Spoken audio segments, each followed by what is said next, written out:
पन्ना की तमन्ना है कि हीरा मुझे मिल जाए। आनंद बख्शी द्वारा लिखे इस गाने में जिस जगह और जिस चीज़ का जिक्र है उसी से जुड़ा आज का ये विश्लेषण है। नमस्कार, आप देख रहे हैं वी युवा न्यूज़। मैं हूं आपके साथ विद्युमन पांडे। पन्ना एक ऐसी जगह है हमारे देश की जहां हीरा तराशने के नशे में कुछ लोग पूरी उम्र झोंक देते हैं। स्वामी दीन पाल, जो आप ये तस्वीर देख रहे हैं, उनके घर पर खुशियों का माहौल है। उनकी और उनके बेटे की सालों की मेहनत रंग लाई है। पन्ना के नारंगी बाग में रहने वाले इस परिवार को हाल ही में 32 कैरेट के 80 सेंट का हीरा मिला है। पाल परिवार को उम्मीद है कि इससे उन्हें 1.5 करोड़ रुपए तक मिल सकते हैं। अब दिवाली के आसपास सरकारी तरीके से उनको मिले इस हीरे की नीलामी होगी। उससे जितने रुपए मिलेंगे उसमें एक निश्चित सरकारी राशि काटकर बाकी रकम स्वामी दीन के खाते में जमा कर दी जाएगी। हीरे खोजने की प्रक्रिया क्या होती है, ये सारी बातें आपको आज इस वीडियो में बताएंगे। पहले स्वामी दीन पाल और उनके जैसे और भी लोग और उनके परिवार के बारे में बात कर लेते हैं, जिससे आपको ये अंदाज़ा हो जाएगा कि पन्ना की धरती पर हीरे की खोज करने वालों की क्या हालात हैं, क्या मानसिकता है और किस तरीके से वो काम करते हैं। स्वामी दीन को इतना कीमती हीरा मिलने के बावजूद पाल परिवार आराम करने का और थमने का नाम नहीं ले रहा है, उस मूड में है ही नहीं।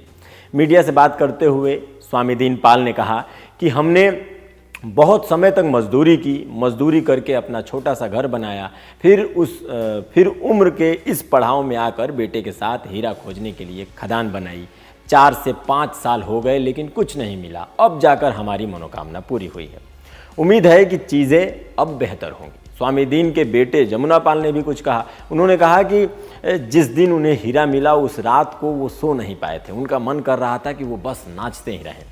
हीरे की तलाश में जुटे स्वामी दीन जैसे हजारों लोग हैं जो भारत के कोने कोने से मध्य प्रदेश के इस छोटे से शहर पन्ना में आकर अपनी किस्मत आजमाते हैं।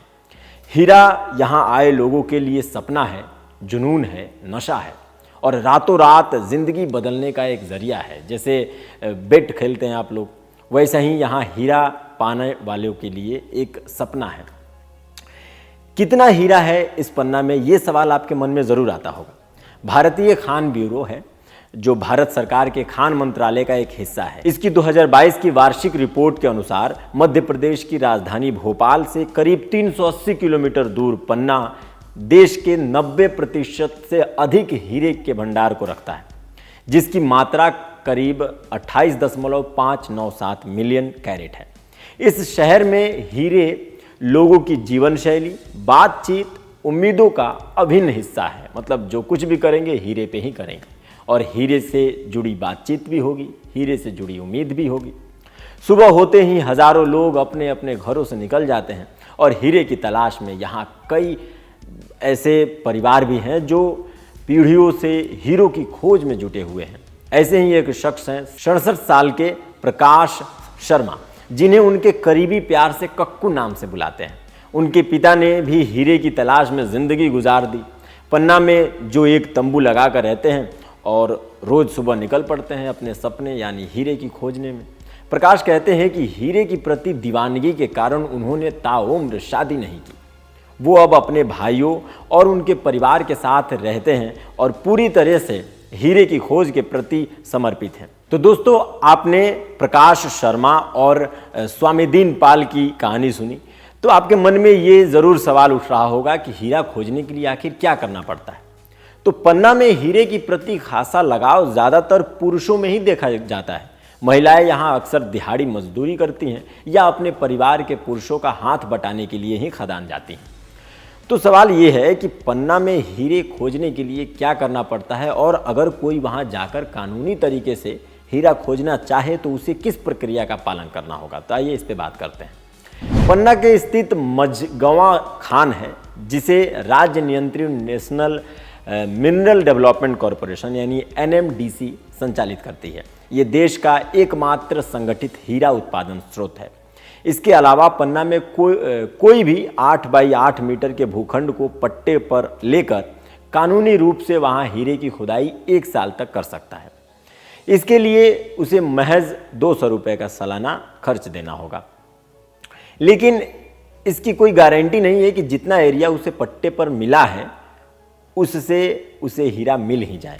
इसीलिए अब ये कारण हो जाता है अवैध का, कि इसीलिए कई लोग ऐसे हैं आधिकारिक तरीका अपनाने से बचते हैं और रोज़ाना पन्ना में हज़ारों लोग बिना पट्टे की सरकारी ज़मीन पर आपको हीरे तलाशते दिख जाएंगे। बिना किसी डर के ये लोग रोज़ाना अपने तंबू, झोपड़ी या घरों से निकलकर अपनी मुहिम में जुट जाते हैं। अब ऐसा ये लोग क्यों करते हैं? क्योंकि पैसे मिलने की स्थिति में ये चोरी का डर भी होता है कि पैसे जो मिलेंगे सरकारी से अधिकारी चुरा लेंगे, और इस वजह से ये लोग सरकारी तरीका अपनाने से डरते हैं। हीरो की अवैध खरीद फरोख्त में जुटे एक स्थानीय शख्स ने कहा कि पन्ना में आए दिन जो हीरे मिलते हैं वो केवल 10 से 15% हीरे ही कार्यालय तक पहुंच पाता है। बाकी हीरे निजी रूप से बेचे जाते हैं। तत्काल और कर मुक्त भुगतान, यानी तत्काल समझिए कि चट मंगनी पट भी आए, एक हाथ ले एक हाथ दे, और कर मुक्त भुगतान यानी उसमें टैक्स भी ना देना पड़े। टैक्स कितना देना पड़ता है आगे मैं आपको बताऊंगा इसमें।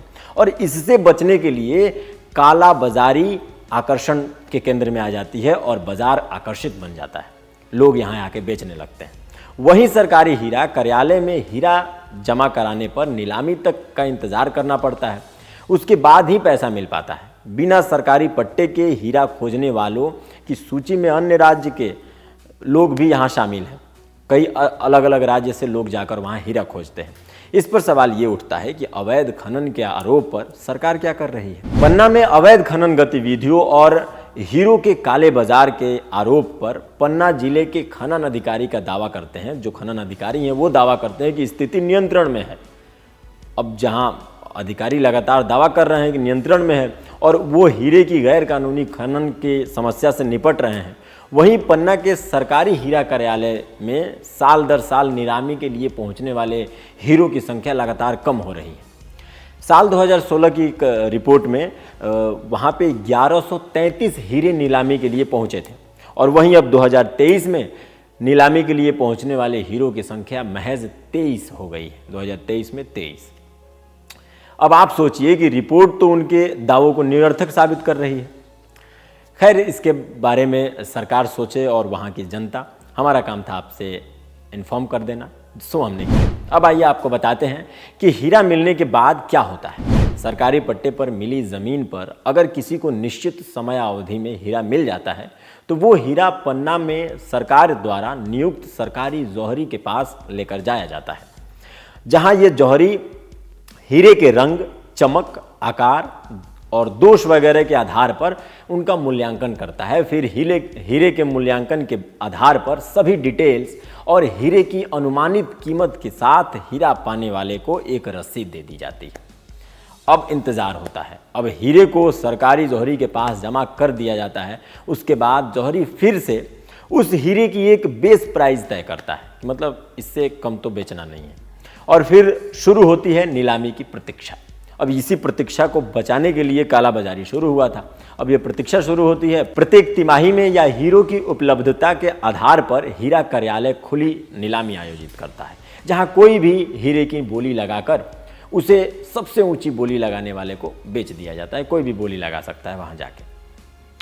हीरे की नीलामी से होने वाली कुल आय का 12.5% यानी 12.5% भारत सरकार रख लेती है, जो टैक्स की बात मैंने आपसे शुरू में की थी, और बाकी का राशि हीरा खनिक यानी जो हीरा पाने वाले हैं उनके खाते में जमा करा दी जाती है। तो ये लंबा प्रोसेस होता है। इस प्रोसेस के ज़रिए हाल ही में स्वामी दीनपाल को हीरे मिले, और कई लोग ऐसे हैं जो अवैध खनन कर रहे हैं, हीरे ढूंढने का प्रयास कर रहे हैं। उस पर सरकार कहाँ तक नियंत्रण करती है ये देखने वाली बात होगी। आपको ये वीडियो और ये खबर कैसी लगी कमेंट बॉक्स में ज़रूर बताइएगा। इस विश्लेषण में इतना ही। मिलते हैं आपसे अगली वीडियो में। नमस्कार।